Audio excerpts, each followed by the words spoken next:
Hey, everybody. Welcome to this episode of Easton Library Community Book Chat. Hope everybody's having a great day. And today we have with us, we have Deb Hereld. And Deb, thank you for coming to see us from a slightly long distance today. Of course. Happy to be here. So Deb, your mother was the wonderful and very acclaimed children's book author, Patricia Hubbell. Yep. And, and she's just such a great author for anywhere, but in Easton, so beloved. That was her, Easton was her inspiration. So that's fantastic. So she was a longtime Easton resident, yes? Yeah, she only moved out of Easton when she became ill in 2013. She never would have left Easton. In fact, she left kicking and screaming even at that time. Yeah, she lived, the only time she left Easton was twice, I guess, to go to college. And then I think when she and my dad got married, they lived for a really brief period of time in Norwalk. And then after that, they moved into this pre-Revolutionary War house, at that time owned by Ruth Bedford at the corner of Norton Road and Freeborn Road. And then she never left Easton after that until she became ill. Yeah. That's great. I mean, I can see the inspiration in some of her books. I can kind of pick up on that Easton thing a little bit, definitely. Did you grow up here too? Yeah. Yeah. Yeah. She never left. She moved. They lived in that pre-Revolutionary War house, and then she moved. They built the house that I grew up in, which was maybe a quarter of a mile away from that house. She actually had a hand in designing the house, so they went from this pre-Revolutionary War house to this contemporary house that she helped to design on Norton Road. Yeah. Oh, that's fun. That's where I grew up. Yeah. Cool. So we have a number of your mother's books here at the library.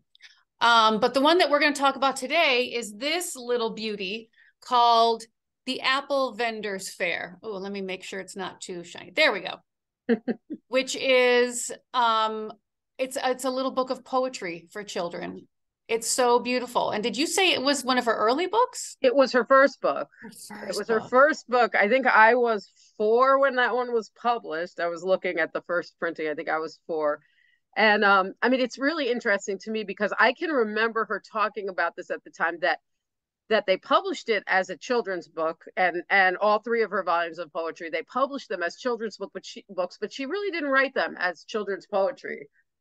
She just wrote them as poetry. And both my brother and I recently, as we've gone back and looked at them, after she passed away, I wish I paid more attention when she was alive. Unfortunately, after she passed away, you start really going through things.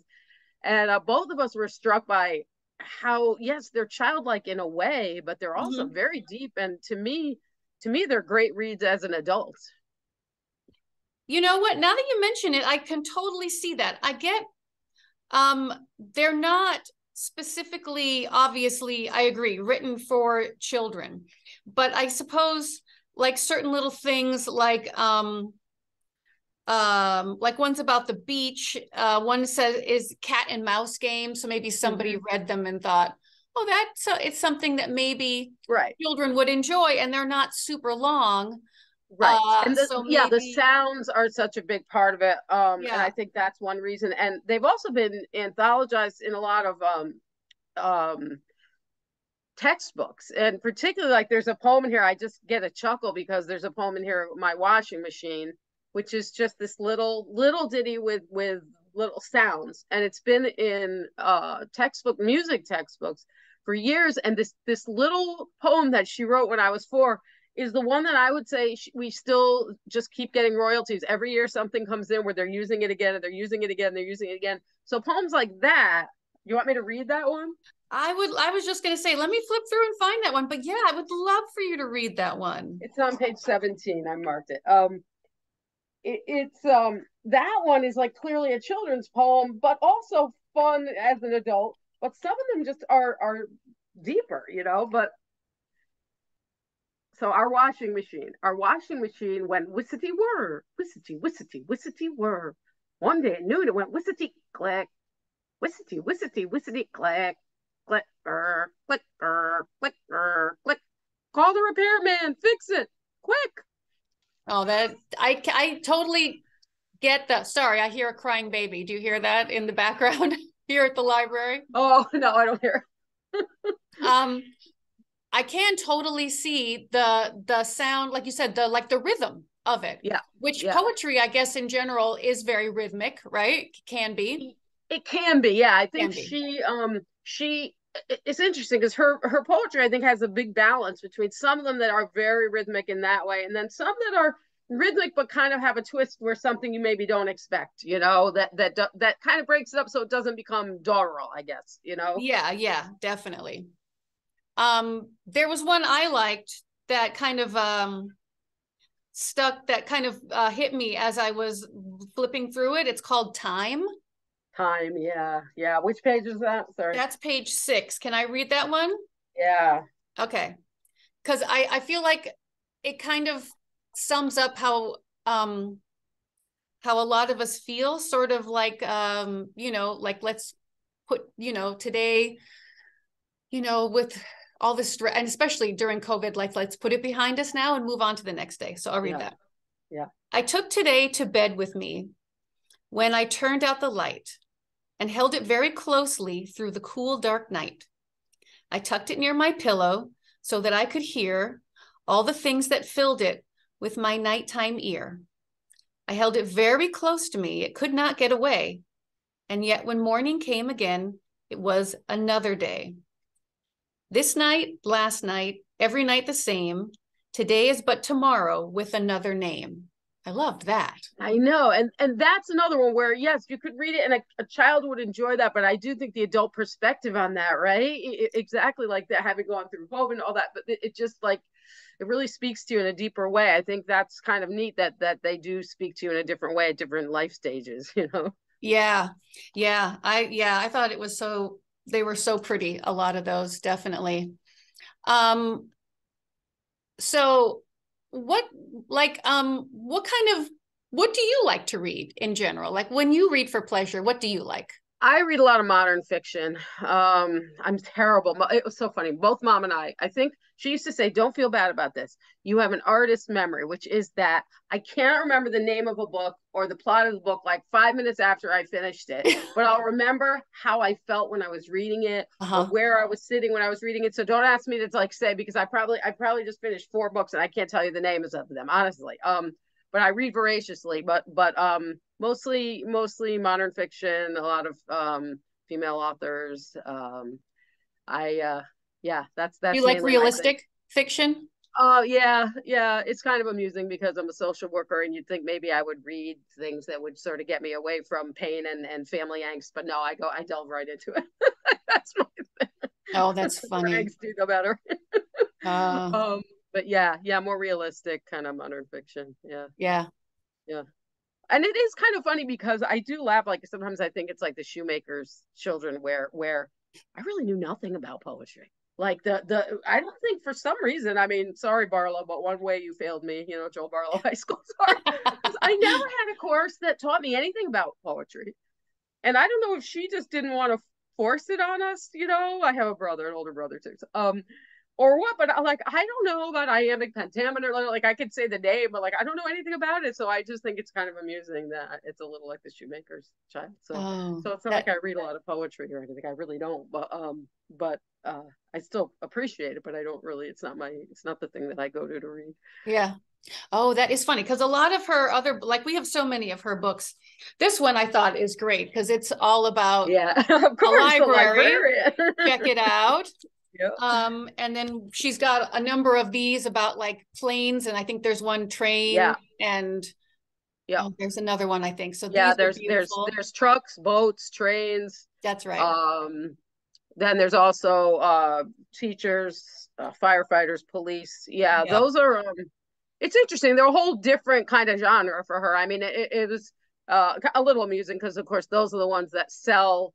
To me they're I mean, I'm not trying to put them down, but they're very much for very young children. They're not so deep. They're simplistic and everything, and of course those are the ones that sell more than the deeper, more beautiful ones. Oh, that's But they're very funny. practical.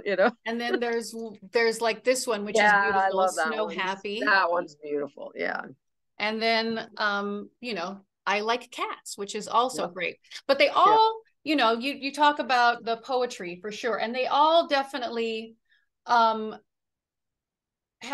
that sort of rhythm of poetry, like children's books so often have, with the nice rhyming you know, scheme, and that is so great for kids. It's like all that pre-literacy of the rhyming patterns that they pick up for words, and the repetition. And you know, people, I think sometimes, like, we would look at a book, a children's book, like one of your mother's books, and we would think, oh, well, you know, that can't be hard to write a book like that. Exactly. You just read my mind. But you have to really know what you're doing to write a good, especially, like you said, even one that's somewhat simplistic, like the airplanes, because you have to really know, it can't just be like, oh, I'll throw a couple pictures and I'll say plane a bunch of times. You know, like, this is really pretty impressive rhyming. Planes flying in tight formation, saluting heroes of each nation. Like, it's not, it's not for the untalented by a lot. No, not by any means. I just find it interesting that sometimes I'll pick up a children's book, a rhyming children's book, because most of the young children's books are, and sometimes I just go, ew, like, it's just like this blah rhyme, you know, and it does make me realize, wow, it is deceptive how hard it is to have it just not sound cheesy, you know, and have that artistic flair. And I think even the ones that I might say, well, they're not quite as, you know, sophisticated as our other ones, they're still head and shoulders above most of the ones that I read. You know, I'm starting to read them again for my grandson, and I'm just going like, ooh, some of these are just, you know, right, like they couldn't come up with a creative rhyme, so they just rhymed anything, you know.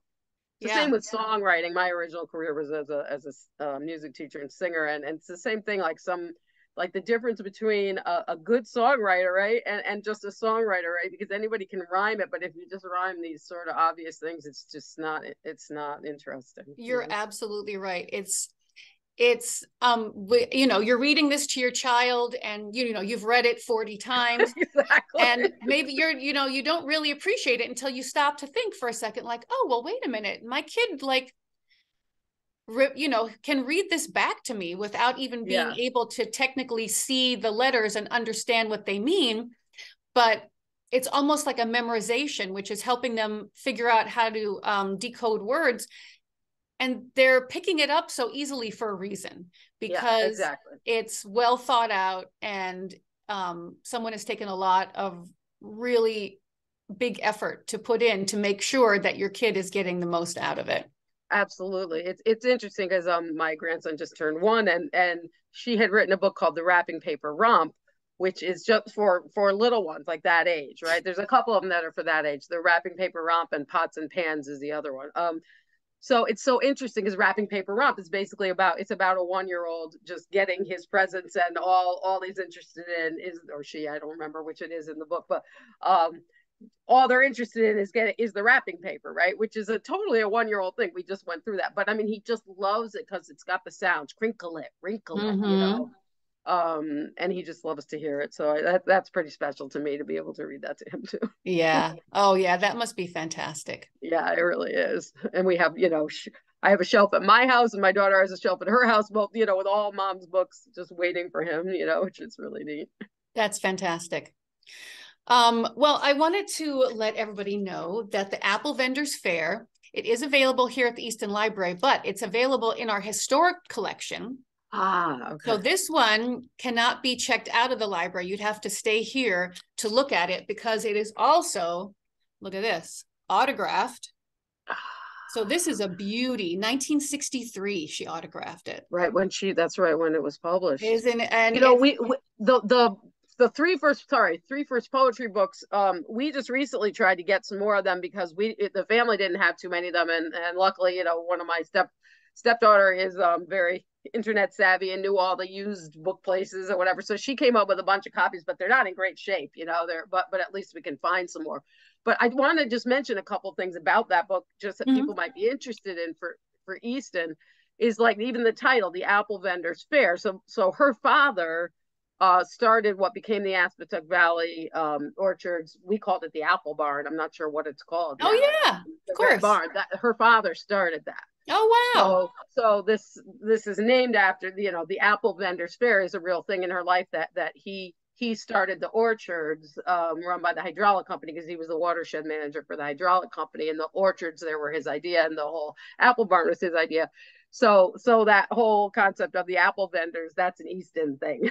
So that's there's a poem, the first poem I believe it is that, and then the title, and then there's a couple of other ones. There's one called I think it's called Our House on page 9, which is about this old house, and that's written about this pre-Revolutionary War house that is now, it's now been restored. It looks like a you know, beautiful show piece now. It's a beautiful house at the corner of Freeborn and Norton Roads, but that was the house she was writing about before it was fixed up, when she lived in it. So just some interesting Easton connections there. Oh, you know? I love that. Yeah. That's so fun. And this copy is in, like, it's in beautiful shape. That's great. Yeah. It is really quite stunning. The paper is beautiful. And you would never think that it was from, you know, that we got it in 1963. Yeah. So it's been very well taken care of. It's, and you know, I'll ask my kids too, if we ended up with any extras of these that I could send to you, so that you could have one that people could check out. I'll let you know. I'm not sure if we ended up with extras, or if everybody in the family just got their one. Oh, thanks. Well, definitely. I'll send it your way.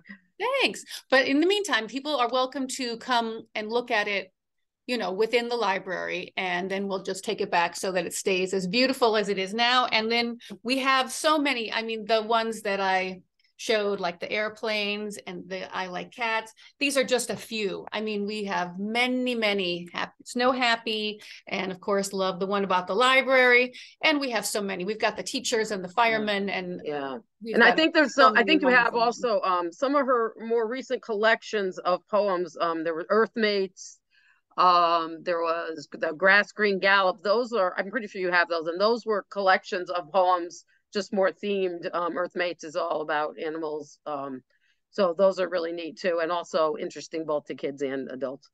Yeah, they're beautiful. Deb, really, thank you so much for coming to chat with me today. You're welcome. It was a pleasure. It was so fun, and I hope everybody, you know, go on the Easton Library website, and then you search the catalog, and you just type in Patricia Hubbell. It's 2 B's, 2 L's, right?